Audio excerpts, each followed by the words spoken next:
नमस्कार। आज जैसा कि मैंने लास्ट वीडियो में बताया था कि मैं आप लोगों को इंजीनियर से मिलवाने वाला हूं, जो कि पूरी इंजीनियरिंग जो हमारी लग रही है एम्पलीफायर को बनने में, तो उसके पीछे जो इंजीनियर हैं वो आज हमारे साथ हैं यहाँ पर मिस्टर समित सिन्हा रे, जिनका कि बैकग्राउंड इंजीनियरिंग में बहुत सालों से है और बहुत ज़्यादा एक्सपीरियंसड हैं वो। और साथ ही यहाँ पर जैसा कि आप देख सकते हैं अभिषेक गोयनका जी हमारे साथ हैं। बिजनेस तो इन्होंने ही देखना है सारा का सारा। आज यहाँ पर कुछ पास्ट में चीज़ें हुई थी जिनके बारे में मैंने काफ़ी वीडियोज़ भी बनाए थे कि हम लोगों को कुछ ओरिजिनल कंपोनेंट्स हैं वो नहीं मिल रहे थे, तो हम लोग को वो बाहर से इंपोर्ट कराने पड़े क्योंकि इंडिया में अवेलेबल ही नहीं है। एक्चुअली जो चीज़ मिल रही होती है उसमें लोग बाग कुछ बना लेते हैं, लेकिन क्या नया है और क्या बेहतर हो सकता है, जब हम उस चीज़ को ढूंढने के लिए निकले मैं और गोयनका जी, तब हमको पता चला कि हम और क्या क्या कर सकते हैं। और हमारी मुलाकात हुई यहाँ पर मिस्टर समित सिन्हा जी से। थोड़ा सा मैं जानना चाहूँगा, पहले लोगों को ये बताना चाहूँगा कि आपके बारे में आप थोड़ा सा इंट्रोडक्शन देंगे, आपका बैकग्राउंड कैसे रहा। मेरा बैकग्राउंड इंडस्ट्रियल इलेक्ट्रॉनिक्स में है। मैंने अपनी इंजीनियरिंग पिछले सेंचुरी में कंप्लीट की थी 1994-95 में।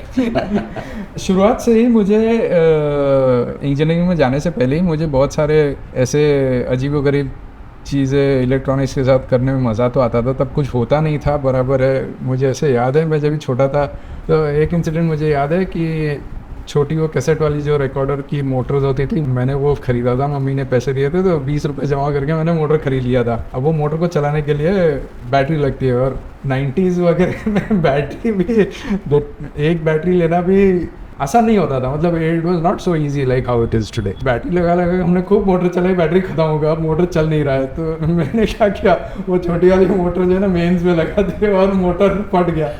तो ऐसे सारे काफ़ी सारे एक्सपेरिमेंट्स किए। मुझे याद है जब मैं 12th था तभी मैंने और मेरे बड़े कज़न ने हमने ऐसे ही ऑडियो एम्पलीफायर, बहुत बड़ा वाला तभी के ज़माने में, दिस इज 1985-86, बड़ा वाला ऑडियो एम्पलीफायर का किट हमने विशा किट से लेके आए थे। लेमिंगटन रोड में काफ़ी सारे लोगों को पता होगा। तभी के ज़माने में मेरे हिसाब से वो शायद 4-5 हज़ार का बोर्ड था उस ज़माने में, और हम उसको चला नहीं पाए। दैट वाज, अब हमने डैडी से थोड़ा मांगा, मम्मी से थोड़ा मांगा, ये सब करके हमने लेके आया और चला नहीं। डांट तो बहुत पड़ी। वो बोर्ड मुझे याद है, मेरा कज़न और मैं शायद 10th या 11th में था तभी हमने लिया था। और मैंने वो बोर्ड को फाइनल ईयर इंजीनियरिंग तक बचा के रखा और उसको ट्राई किया चलाने को, नहीं चली वो। तब मुझे लगा कि भैया ये बड़ा डिफिकल्ट चीज़ है। But that was 1994। अब मैं ऑन अ रेगुलर बेसिस में हाई फ्रीक्वेंसी सर्किट्स बनाता हूँ। जनरली काम 433 मेगाहर्ट्ज़, 933 मेगाहर्ट्ज़, वायरलेस रेडियो, ये सारे में मेरे काम चलते रहते हैं। फिर मोटर्स तो मेरे लाइफ लॉन्ग है, तो मैं मोटर्स लेके हर दिन मैंने मोटर चलाना है। ऑफिस जाता हूँ तो वहाँ बहुत सारे मोटर्स हैं, मतलब इतना छोटा सा लेके 200-300 किलो के मोटर्स। तो हाई फ्रीक्वेंसी एप्लीकेशंस और मोशन एप्लीकेशंस, ये मेरे स्किल्स है। और फिर जब ही एक बार अभिषेक ने फिर एक दिन ऐसे आके बताया था बहुत दिनों पहले कि ऐसा वो साउंड वगैरह में करेगा, तो मुझे वो मेरा एम्पलीफायर याद आया जो मैंने 5-6 साल से उठ के इसमें दबा के रखा था। बोला अब तो बनाना ही है इसको।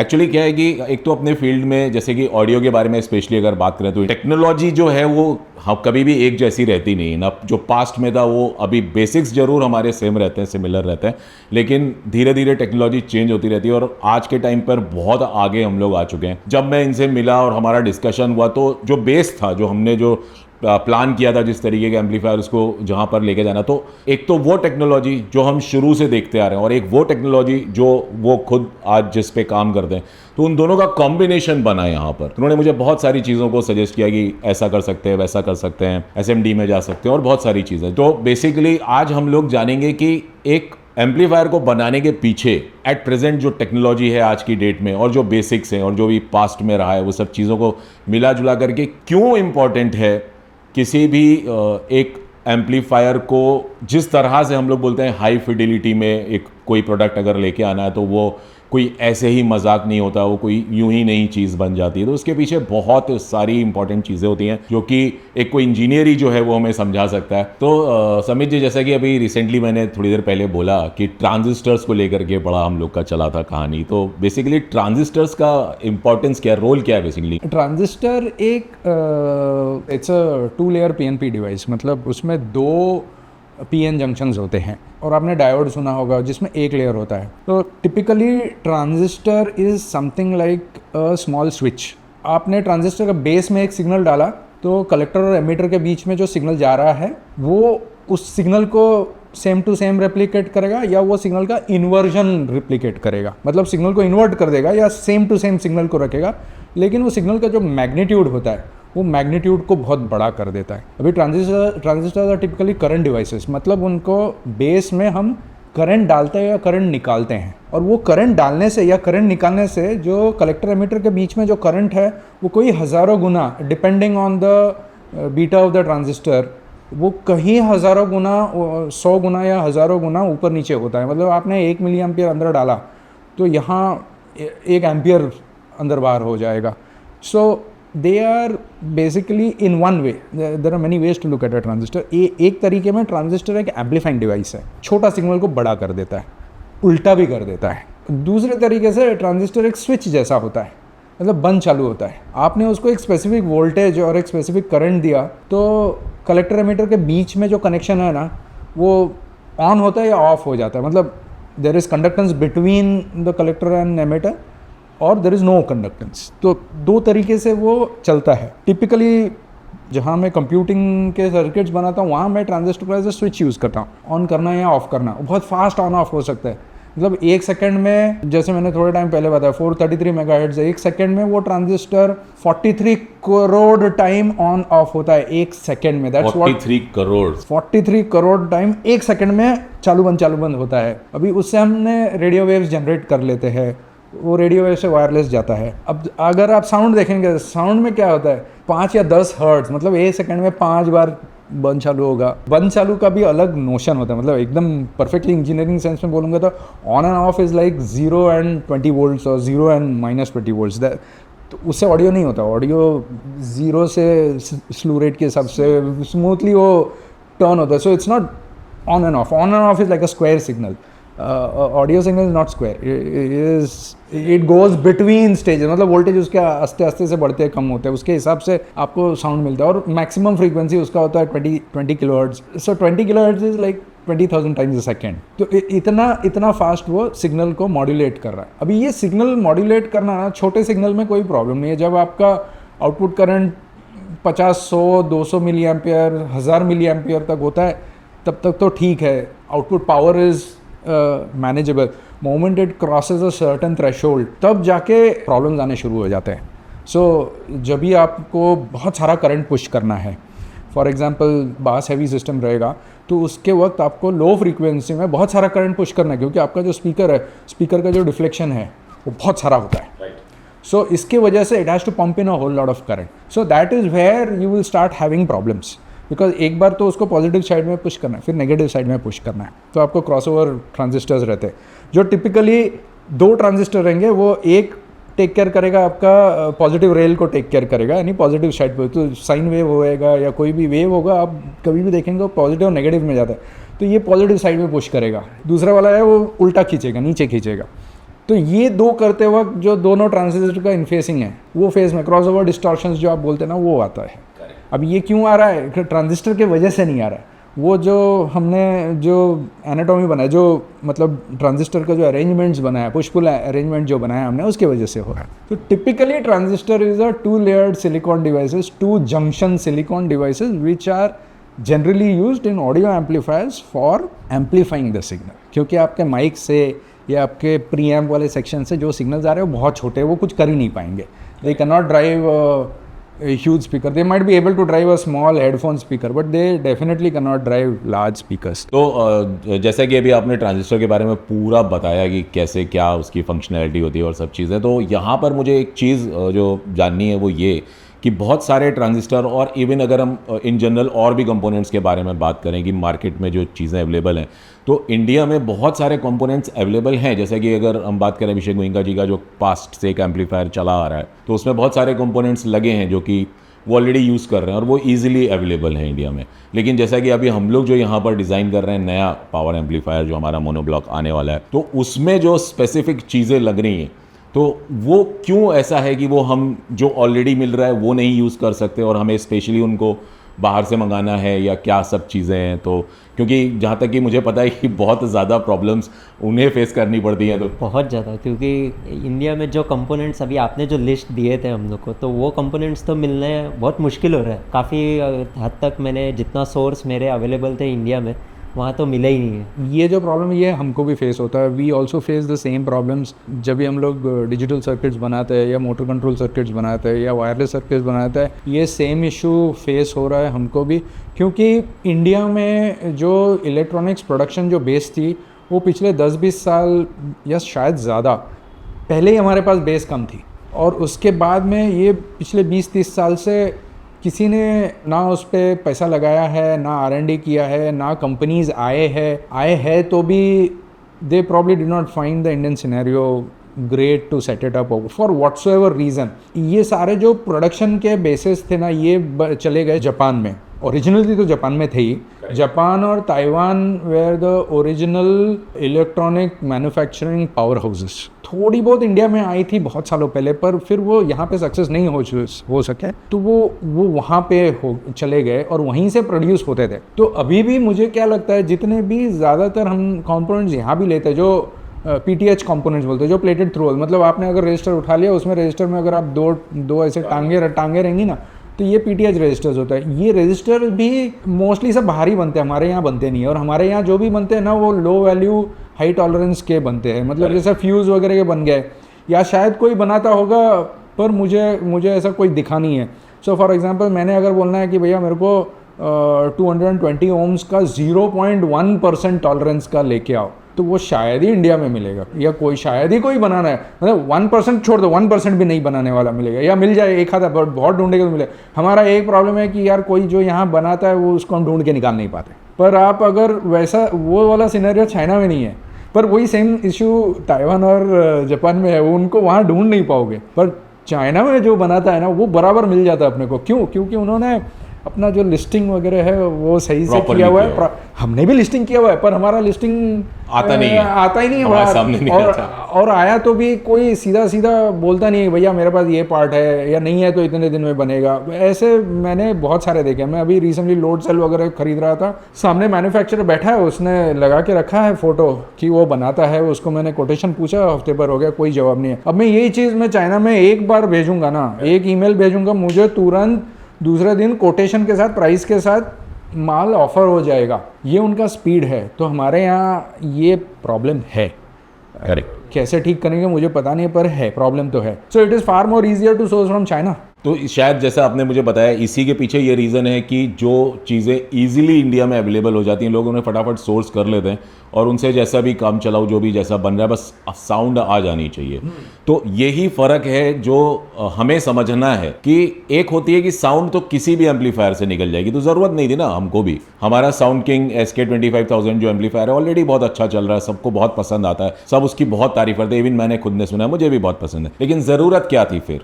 ज़रूरत थी कि हमको वो नॉइज़ जो होता है, या वो जो बैकग्राउंड को ब्लैक करना बोलते हैं, या जिसको हम ये बोलें कि जहाँ पर इंस्ट्रूमेंट्स का सेपरेशन, जो रियल लाइफ में अगर हम सुनते हैं, जो मैं हमेशा बोलता हूँ, जो रियल लाइफ में अगर आप कहीं किसी ऑर्केस्ट्रा में हो या कहीं पे हो जहाँ पे आप रियल इंस्ट्रूमेंट्स को सुनो अपने कानों से डायरेक्टली, तो वैसा आउटपुट अगर हमको लेके आना है उस लेवल का हाई एंड, तो वहाँ पर फिर जो कंपोनेंट, जैसा कि उन्होंने बताया कि इतना वैल्यू का होना चाहिए, तो वो अपने पास इजीली अवेलेबल नहीं होता है।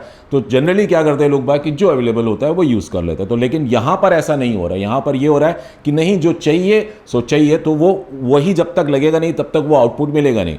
इसमें एक और पार्ट ऐड करना है कि ये प्रॉब्लम इतना सिंपल नहीं है कि एक बार सारे कंपोनेंट्स मंगा लिया तो हो गया, ऐसा नहीं होता। हाँ। तो इसमें क्या होता है कि हमने एक बोर्ड बनाया, उसमें हमने कंपोनेंट लगाया, अरे ये वैल्यू से सही नहीं चल रहा है, तो अब क्या हो गया, वो कंपोनेंट पूरा सेट लेके आने के लिए 15 दिन, 20 दिन, 1 महीना लग गया।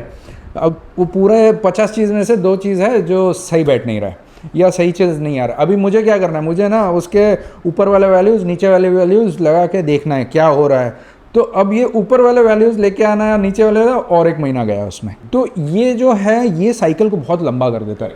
और चलो प्री कोविड टाइम्स में बहुत अच्छा होता था, मतलब आपने ऑर्डर दिया चाइना से 7 दिन या 10 दिन में आ जाता था, या जापान, ताइवान, हांगकांग, ये सारे जगहों से 7 से 10 दिन में आ जाते थे। बट पोस्ट कोविड ये पूरा सिनेरियो बहुत बदल गया है। अभी सोर्सिंग इतना डिफिकल्ट हो गया है, साइकिल टाइम्स जो पहले 10 दिन में आ जाते थे अभी वो 40 दिन 50 दिन, और अब ये ईरान वाला अफेयर लेके तो और भी सब लफड़ा हो गया। Correct. So cycle times are going to increase, we don't know how to shorten it, और करेंगे भी तो कैसे करेंगे। जैसा कि उन्होंने भी बताया कि नहीं समझ में आई चीज़ की क्या जो भी कंपोनेंट यूज़ किया या नहीं, तो सिर्फ वही नहीं होता है कि अगर वहाँ पर वो मैच कर भी गया उन्होंने जो भी मंगाया, फिर अगर हम सुन रहे हैं तो सुनने के बाद हमको लग रहा है कि नहीं ये नहीं कुछ और ये इससे बेहतर और कुछ करना है, फिर उसके ऊपर और R&D होती है और फिर उसमें दिमाग लगाना पड़ता है हम लोग को, तो और भी ज़्यादा उसमें टाइम डिले होता है। तो पॉइंट है कि जब कोई एक चीज़ बने तो वो ऐसी परफेक्ट बने एक ही बार में कि हमको उसके लिए बार बार नहीं सोचना पड़े। ये कोई मतलब ऐसा नहीं है कि हाँ मतलब आज हमने चॉकलेट आइसक्रीम खाई थी, कल हम वनीला आइसक्रीम खाएंगे, ऐसा नहीं होता है। तो यहाँ पर एक ही बार में जो चीज़ बन रही है वो वैसी ही बने जैसी, मतलब हम फिर उसको सालों साल सुनने वाले हैं। कम से कम आप लोगे तो कोई भी एम्पलीफायर लोगे या कोई भी स्पीकर लोगे तो कम से कम 10 से 15 साल आप उसको यूज़ करने वाले हो। तो वो एक इन्वेस्टमेंट, एक प्रॉपर इन्वेस्टमेंट है, तो उसमें कहीं कोई कमी ना आए, तो उसके लिए पूरा टीम का वर्क रहता है। यहाँ पर कुछ भी ऐसा रैंडम चीज़ें यहाँ नहीं हो रही हैं। दूसरा और एक है अभिषेक इस मैटर में, अभी आपने अगर रिसेंट टाइम्स में इलेक्ट्रॉनिक्स देखे हैं तो electronics are being designed for obsolescence. मतलब ये हमारा बात है, हम जानते हैं क्योंकि हमने पहले ज़माने के इलेक्ट्रॉनिक्स देखे या पहले ज़माने के बैटरी देखे हैं, और अभी के इलेक्ट्रॉनिक्स और अभी के बैटरी देखते हो, they are designed to die out within a few years. That is how they are designed. बिल्कुल। तो now you also have to avoid components like that. First, we are looking for very tight tolerances. Second, we are looking for components that are designed to have a long life. आजकल manufacturer लोग वो कर ही नहीं रहे, वो चाह रहे हैं कि कंपोनेंट ले, थोड़ा टाइम चले, फिर नहीं तो उनका ग्रोथ कैसे होगा। हाँ। वो एक मेंटालिटी आ गई है। करेक्ट। तो that is very strange. I mean at least our design scenario, हमारे जो ईथॉस है हमको अलाउ ही नहीं करते। भाई मैंने कोई चीज़ बनाया तो वो कम से कम 15-20 साल चलना चाहिए, राइट, कम से कम, पर वो वैसा माल ही नहीं मिल रहा है। इसके पीछे ही चीज़ें भी यहाँ तक, जैसे कि अगर हम लोग इसी बारे में बात कर रहे हैं तो बहुत सारे चाइना के बारे में जैसे बहुत बातचीत हो रही है। बहुत सारे बोर्ड्स आपको मार्केट में, इंडियन मार्केट में ईजिली अवेलेबल हैं, IC बेस्ड हैं, कुछ क्लास D बोर्ड्स हैं और बहुत ही सस्ते आते हैं।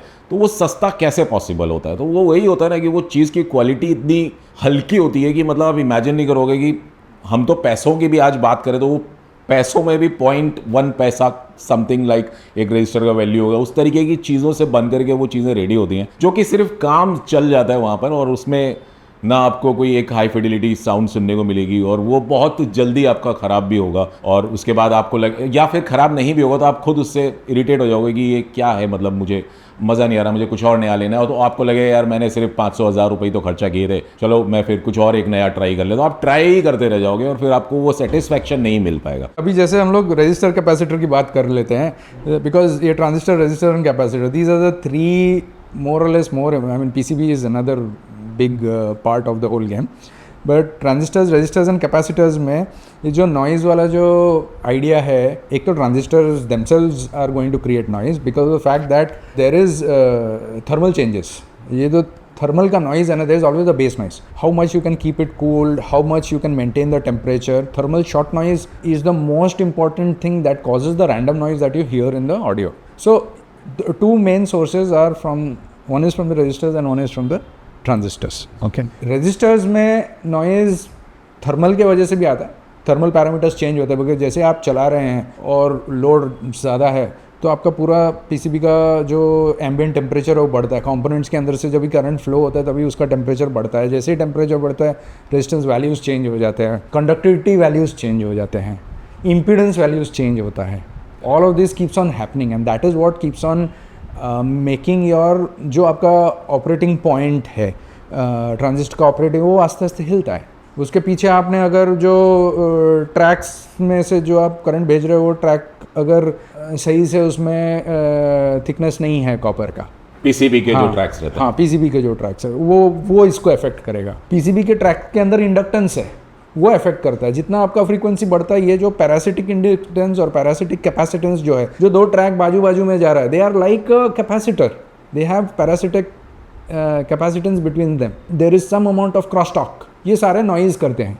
Same is with resistors also, resistors के अंदर इंडक्टेंस होता है, so you want to buy resistors which have low inductance, again they are expensive, they are not very easy to get. जैसे कि रजिस्टर्स के बारे में आपने जब बात बताई, यहाँ पर जब हम ऑडियो के बारे में जैसे कि जहाँ जाते हैं, जहाँ नॉइज़ की बात आती है, वहाँ पर फिर कैपेसिटर्स भी अपनी एंट्री लेते हैं। तो वहाँ पर भी मैंने एक चीज़ बहुत नोटिस की है, कैपेसिटर्स सेम वैल्यू का एक कैपेसिटर एक डिफरेंट ब्रांड का, एक डिफरेंट ब्रांड का, उसको लगा करके अगर हम सिर्फ चेंज करके सुनते तो वहाँ पर साउंड में फ़र्क आ जाता है। तो one of the things that capacitor does is it bypasses the high frequency. One of the things that it does. So typically noise is high frequency. Typically you'll have low frequency noises also from your power supply. ये जो 50 hertz का जो hum है, power supply का जो regulation है, they are typically the ones which are driving low frequency. Then if you have a switching regulator in your power supply system, वो करता है high frequency. जैसे आपका switching system है, अगर उसमें समझो 63 किलोहर्ट्ज़ या 123 किलोहर्ट्ज़ पे स्विचिंग हो रहा है, तो वो 123 किलोहर्ट्ज़ या 66 किलोहर्ट्ज़ के जो हार्मोनिक्स है, first second third fourth harmonics है,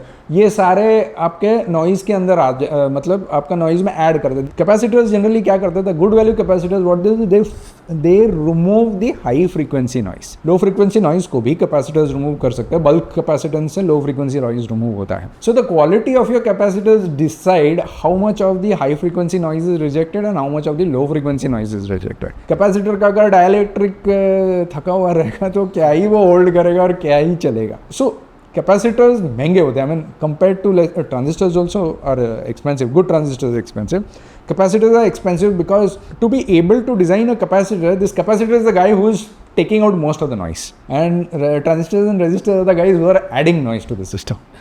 So that's why your capacitor is important. It is the guy who will remove it. तो कैपेसिटर्स में जैसे कि इवन ट्रांजिस्टर्स में भी मैंने देखा है कि जो ब्रांड जैसे मैन्युफैक्चर कर रहे हैं, तो वहाँ पर मैं एक चीज़ नोटिस करता हूँ कि कुछ कैपेसिटर्स को आप ले लो या फिर आप ट्रांजिस्टर्स को ले लो, तो वहाँ पर स्पेशली ऑडियो मेंशन किया रहता है, तो उसके पीछे की क्या कहानी है? सो मुझे क्या लगता है, अभी अंदर के कंस्ट्रक्शन अपने को पता नहीं वो क्या कर रहा है। टिपिकली जो ऑडियो का रेंज है, फ्रीक्वेंसी रिस्पॉन्स रेंज जो है, so you will be able to tune your manufacturing processes so that the capacitors work very well in that range, because that is the range that you are going to supply in and that's the frequency range. So they'll tune their, let's say dielectric हो गया, film हो गया, उसके अंदर के जो chemicals डाल रहे वगैरह वगैरह, वो उनका मिक्सचर को ट्यून करेंगे इस फ्रीक्वेंसी ब्रांड में। जैसे हम लोग कैपेसिटर्स यूज़ करते हैं, RF रेंज में कैपेसिटर्स यूज़ करते हैं जो सेवरल हंड्रेड्स ऑफ मेगाहर्ट्ज में चलता है, तो उनका जो केमिकल कॉम्पोजिशन है वो अलग होता है, उनका रिस्पॉन्स टाइम और जो डिज़ाइन पैरामीटर्स रहता है वो अलग होता है। सो फॉर एग्जाम्पल कैपेसिटर्स में सेल्फ इंडक्टेंस होता है, there is parasitic inductance, parasitic capacitance, there is a self inductance. So if you model a capacitor, it has inductance inside it, it has resistance inside it. ESR बोलते हैं ना, equivalent series resistor. ये capacitor के अंदर का एक resistor है, वो भी तकलीफ देता है। जब भी आप वोल्टेज डालोगे ज़्यादा और जब भी डिस्चार्ज करना होता है तो this ESR has the limiting impact. मैं एक्चुअली ESR पे ही आने वाला था। तो ESR हो गया, फिर इम्प्लाइड जो आप कैपेसिटर का मॉडल देखेंगे तो उसके अंदर इंडक्टेंस का भी एक सिंबल, इक्विवेलेंट मॉडल देखेंगे तो एक रेजिस्टर रहता है और एक इंडक्टर रहता है। करेक्ट। सो ये दोनों चीज़ लिमिट कर देता है, और आपने क्या केमिस्ट्री चेंज कर दिया तो वो उसका रिस्पॉन्स अच्छा हो जाता है। कोई एक पर्टिकुलर बैंड में अच्छा होता है, मेगाहर्ट्ज रेंज में अच्छा कर सकता है, किलोहर्ट्ज रेंज में अच्छा कर सकता है। So that is why they probably, and this is a guess, I really don't know, अंदर केमिस्ट्री तो भाई समझता नहीं है। अभी आपने बीच में बताया था PCB जैसे कि बहुत इंपॉर्टेंट रोल है इसका भी, मीन्स जो ट्रैक्स होते हैं उसका कॉपर का ग्रेड या जो भी है थिकनेस अच्छा चाहिए होगा, तो ये PCBs भी क्या हमको बाहर से ही करना पड़ेगा या इंडिया में भी वैसे क्वालिटी वाले है? PCB अभी इंडिया में काफ़ी सारे बन रहे हैं, काफ़ी सारे मैन्युफैक्चरर्स हैं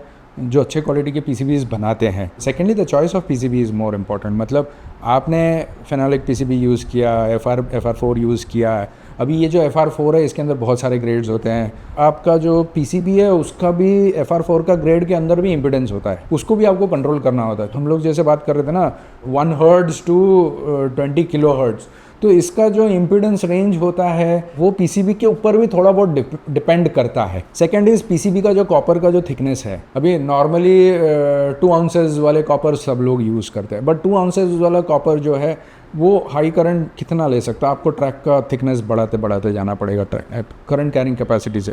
अब करंट का जो मॉडलिंग होता है, कुछ लोग बोलते हैं कि नहीं पूरा कंडक्टर के अंदर जाएगा, कुछ लोग बोलते हैं कि नहीं जब भी हाई करंट होता है तभी स्किन इफेक्ट होता है।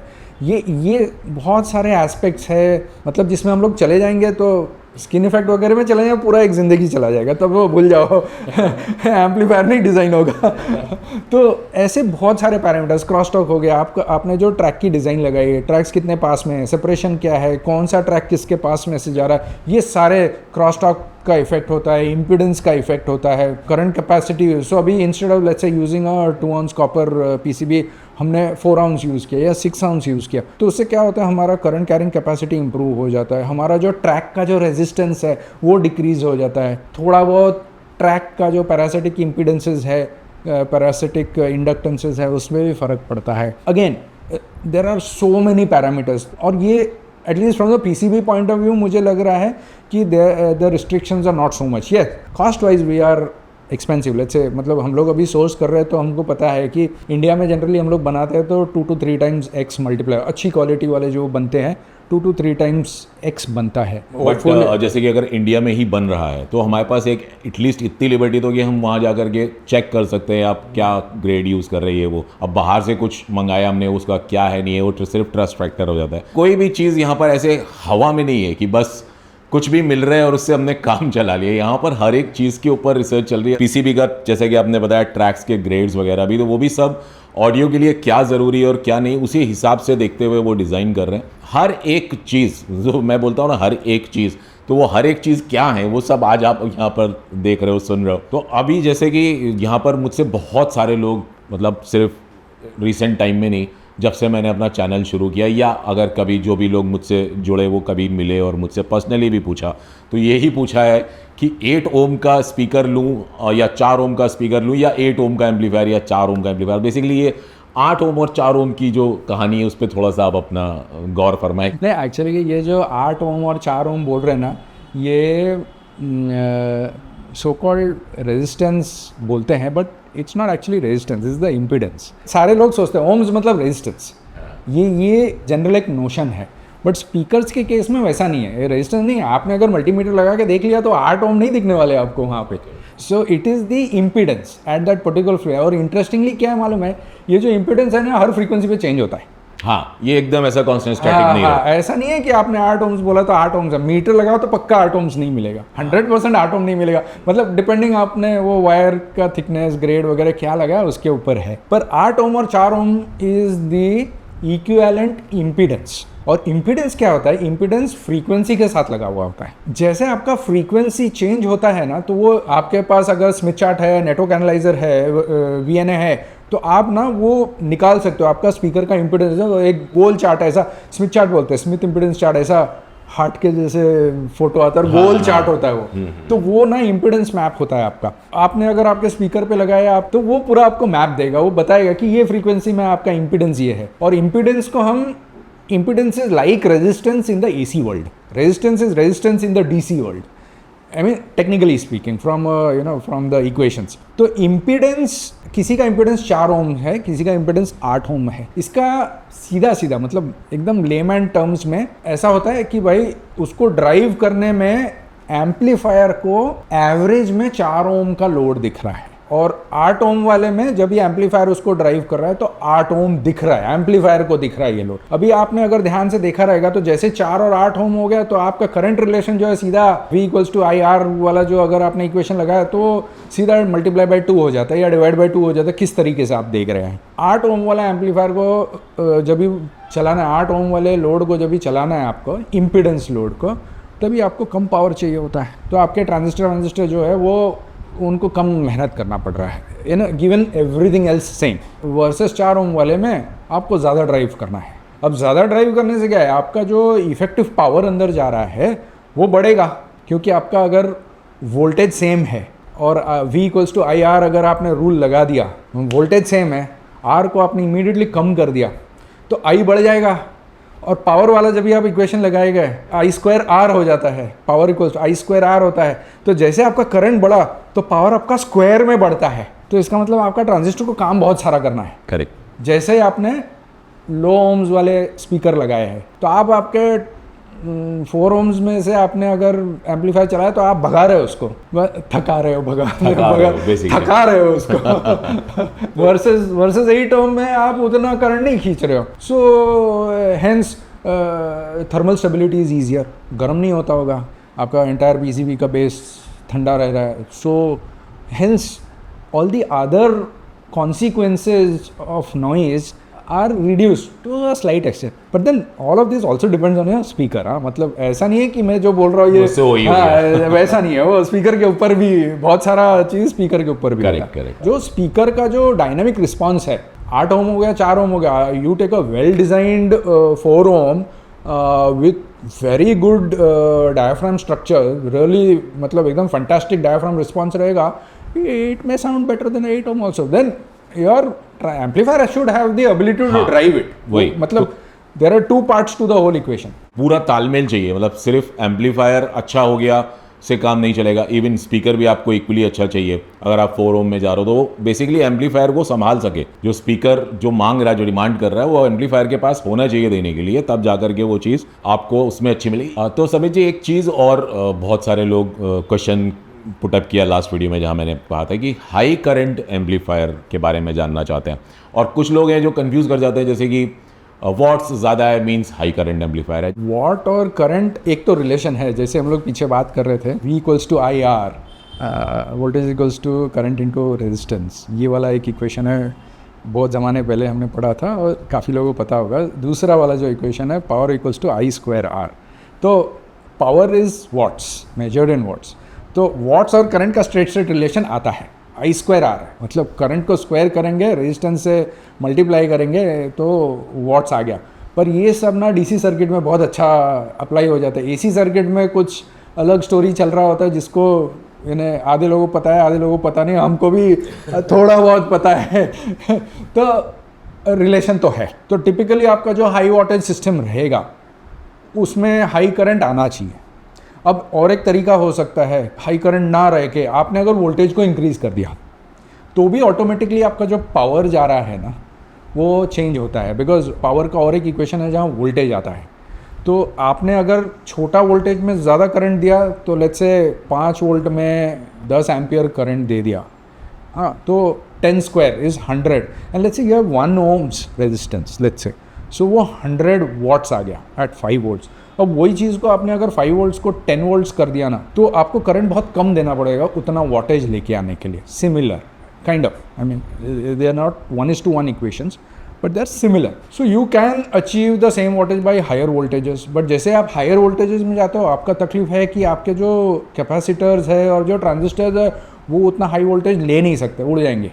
सो there is a limit to how high volts you can give. अभी रिसेंटली मैं IIT मद्रास में गया था, वहाँ हम लोग बात कर रहे थे जो सिलिकॉन का जो लिमिट है ना 100 to 150 वोल्ट्स है. उसके बाद you have to do fancy stuff to allow silicon to withstand higher voltage. अभी जर्मेनियम आ गया, गैन आ गया, ये सारे आप देखेंगे ना, तो because they have the ability, there EV band gap is much more higher, they have the ability to withstand much more higher voltages. So silicon वगैरह का लिमिट होता है 150-200. उसके बाद बहुत कुछ करना पड़ता है उसको बराबर वोल्टेज हैंडल करने के लिए. कुछ लोग अभी डायमंड्स को लेके सेमीकंडक्टर्स बना रहे हैं, डायमंड को लेके.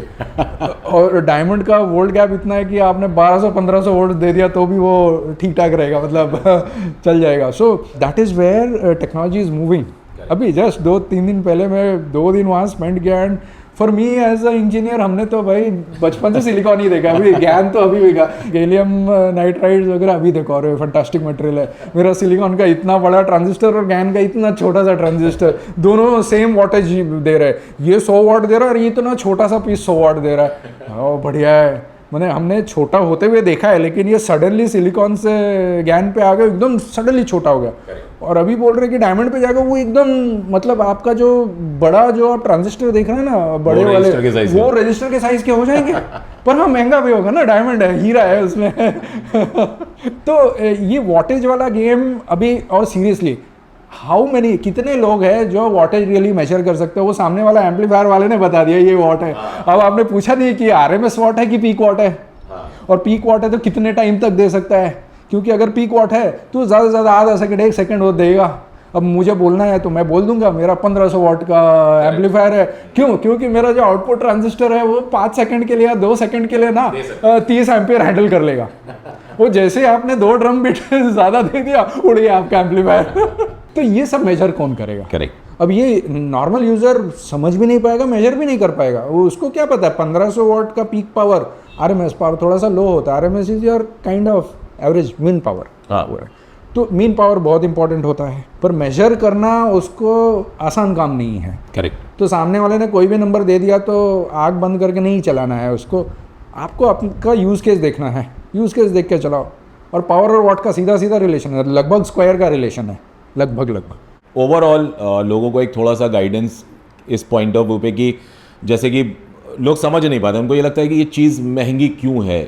तो यहाँ पर मेरे लिए मेन इम्पॉर्टेंट हमेशा से ये चैलेंज रहा है लोगों को ये समझा पाना कि जब हम बात करते हैं अच्छी साउंड क्वालिटी की, अच्छा तो कुछ भी अच्छा हमको जब चाहिए होता है, नॉट इवन सिर्फ साउंड क्वालिटी के लिए नहीं, अगर बाहर भी आपको गोल्ड खरीदना है, डायमंड खरीदना है, रेट बढ़ते चले जाते हैं। गोल्ड में भी वैरायटी आती है, उसके भी अलग अलग रेट होते हैं। तो मैंने बहुत सारे एग्जांपल्स देने की शुरू से कोशिश की है लोगों को समझाने के लिए कि अच्छे के लिए सब कुछ अच्छा होना ज़रूरी होता है। तो वो अच्छा कहाँ से शुरू होता है, तो वो इंजीनियरिंग से सबसे पहले शुरू होता है कि जब तक हमको हमारे कॉन्सेप्ट ही नहीं क्लियर होंगे कि हम कर क्या रहे। इवन बहुत सारे लोग DIY करते हैं, कुछ मैंने खुद ने किया पास्ट में, कुछ बोर्ड्स ले लिए, कुछ वायर्स जोड़ ली एंड उसमें से साउंड आउटपुट आ गया और हमें लगा कि हमने एक एम्पलीफायर बना लिया। वो एम्पलीफायर बनाना नहीं है, असेंबल करना है। वो भी कुछ बने बनाए कंपोनेंट्स, कुछ पार्ट्स को लेकर। इवन आप सर्किट्स भी खुद उस वक्त नहीं बना रहे हो, तब भी उसको हम DIY नहीं बोल सकते। तो अगर हम यहाँ पर बात कर रहे हैं जब किसी एक प्रोडक्ट को एक अच्छी क्वालिटी में, एक हाई फिडिलिटी और साउंड क्वालिटी को, उस टारगेट को जब हमें अचीव करना है, तो वहाँ पर मैं चाहूँगा आप थोड़ा सा लोगों को ये गाइड करें कि क्यों ये आसान नहीं होता है और क्यों इसमें इतना सब टाइम भी लगता है। तो वो टाइम भी बहुत सारे लोग पूछ रहे हैं। तो एकदम सिंपल है, आपको खिचड़ी चाहिए तो 5 मिनट में मिल जाएगा। आपको कोई एकदम फैंसी वाला पकवान चाहिए तो आपको 2-4 घंटे बैठना पड़ेगा। यहाँ वैसा नहीं, यहाँ और भी अलग है कि हमारा वो जो पकवान बन रहा है उसका आधा सामान ताइवान से आ रहा है, आधा सामान अफ्रीका से आ रहा है और बीच में स्टेट ऑफ हॉर्मुज बंद है। ऐसा सब सीन हो रहा है। तो टाइम तो लगता है, टाइम और कॉस्ट ये दोनों रिलेटेड है। बिकॉज आप अगर ध्यान से सोचेंगे, जब भी हम लोग पीसीबी की बात कर रहे थे, एक पीसीबी ये नॉर्मल यूज़र को शायद दिखेगा भी नहीं, अगर उसने ध्यान से देखा तो भी उसको शायद समझेगा नहीं। अभी आपने एक पेपर फिनोलिक का पीसीबी ले लिया सबस्ट्रेट, और एक FR4 लिया, और एक इम्पिडेंस कंट्रोल FR4 बोर्ड ले लिया। ये तीनों में ना सेम सर्किट डाल दिया आपने, सेम कंपोनेंट डाल दिया, सब कुछ सेम डाल दिया, फिर भी ज़मीन आसमान का फ़र्क रहेगा आउटपुट में। करेक्ट। क्यों? क्योंकि वो जो बोर्ड का जो इम्पिडेंस है ना, वो बोर्ड के मटेरियल के साथ है। तो अगर ये जो फेनोलिक बोर्ड है ना, वही सेम बोर्ड में 100x100 का फेनोलिक बोर्ड में अगर वॉल्यूम में बनाऊंगा 5 रुपये 10 रुपये में बन जाता है। वो अपने यहाँ पे जो लोकल बन रहा है और काफ़ी सारे जो कंज्यूमर ग्रेड इलेक्ट्रॉनिक्स आ रहा है, वो फेनोलिक पेपर बोर्ड्स जा रहे हैं। इसीलिए उनका बोलते हैं ना, जो मैंने अर्लियर आपको बताया था, engineer to fail, engineer to obsolescence, इसी बेसिस पे है वो कि जल्दी से ख़त्म हो जाएगा, फिर कस्टमर बाद में फिर से आना चाहिए। अब यही चीज़ जो 10 रुपये वाला फेनोलिक बोर्ड ले लो या 20 रुपये वाला फेनोलिक बोर्ड ले लो 100x100 का, वही चीज़ को मैंने अगर इम्पिडेंस कंट्रोल्ड FR4 लूँगा तो वो 10 रुपये का चीज़ 400 रुपये का एक बोर्ड होगा। जैसे अभी ये बोल रहा था कि जो रजिस्टर है, ये जो 5% वाले रजिस्टर है, ये कितना होगा? 50 पैसा, 20 पैसा, 1 रुपया। अब वही चीज़ मैंने 1% कर दिया ना, तो 1 रुपये का 5 रुपये हो जाएगा। और अभी वही चीज़ को मैंने 0.1 कर दिया ना, तो 5 रुपये का 50 रुपये हो जाएगा। एक रजिस्टर का एक बोर्ड में आपके पास कम से कम नहीं तो भी 100 एक रजिस्टर होता है, एक का 100 रुपये आप पकड़ लो। सिर्फ रजिस्टर वो देखने में कुछ भी नहीं है, वो छोटा सा। अब उसी 0.1 रजिस्टर्स में मैंने अगर लो इंडक्टेंस रजिस्टर बोल लिया तो 100 क्या बहुत सारा हो जाएगा। मतलब वो प्रोडक्ट बिकेगा क्या? करेक्ट है। एक थोड़ी ना, हमको एक बोर्ड तो बनाना नहीं है, हम इसको स्पेस में तो भेज नहीं रहे हैं। राइट। तो at the end of the day all of this also has to make economic sense. किसी को बनाना है, किसी को बेचना है, बेचेंगे तब जाके मेरा खिचड़ी बनेगा। ये सब है एग्जाम्पल, एकदम छोटे छोटे एग्जाम्पल दे रहा हूँ। ये मैं बड़े कंपोनेंट्स में तो जा ही नहीं रहा हूँ। पीसीबी पे सोल्डर ले लो आप, 70-30 सोल्डर यूज़ करते हैं, लेड 37 टिन 63 स्टैंडर्ड है। पर जो हाईली क्रिटिकल एप्लीकेशंस में उसमें सिल्वर रहता है। सिल्वर वाला का कॉस्ट ये 60-40 जो सोल्डर है, किलो शायद 1200-1500 का, अभी तो और बढ़ गया होगा। अभी मैंने रिसेंटली देखा ना, मैं पिछले साल का बात कर रहा हूँ, तभी मैंने 10-20 किलो खरीद लिए थे। वो अभी ख़त्म हो रहा है। अभी मैं जाऊँगा तो आई एम 100% श्योर वो जो 1200 रुपये पर किलो मैंने खरीदा, अभी वो 3-4 हज़ार रुपये होगा एक साल में। अभी वही वाला मैंने अगर सिल्वर वाला थोड़ा सा 2%, 1-2% सिल्वर रहता है उसमें, ज़्यादा नहीं रहता, वो that will be 4-5 times easily, 6 times. हम लोग ने अपने जो लास्ट HT1 टावर स्पीकर्स में भी वही यूज़ किया था। और नाउ इट ऑल डिपेंड्स कि यहाँ पर ओवरऑल इंजीनियरिंग जो हो रही है वहाँ पर हम लोग कौन सा सोल्डर यूज़ करने वाले हैं वो भी डिपेंड करेगा। तो जो भी चीज़ होगी इन फ्यूचर, चाहे वो सोल्डर से रिलेटेड हो या कुछ भी, जितनी भी चीज़ें हम अपने स्पेसिफिकेशंस में या पूरी डिटेल्स जहाँ पर भी हम वेबसाइट पर देंगे वहाँ पर सब बता देंगे कि क्या क्या चीज़ें हम लोगों ने यहाँ पर यूज़ की हैं। एक चीज़ मेरे दिमाग में एक रह गई थी जो मुझे आपसे पूछनी थी, जो वीडियो के स्टार्टिंग में भी बात हुई थी, जहाँ पर हम लोग एक डिस्कशन लेके चल रहे थे कि क्या ये पॉसिबल है SMD में जाना, और क्या उससे कुछ फर्क पड़ता है साउंड क्वालिटी पे, या उसमें कुछ बेटर रहता है या क्या?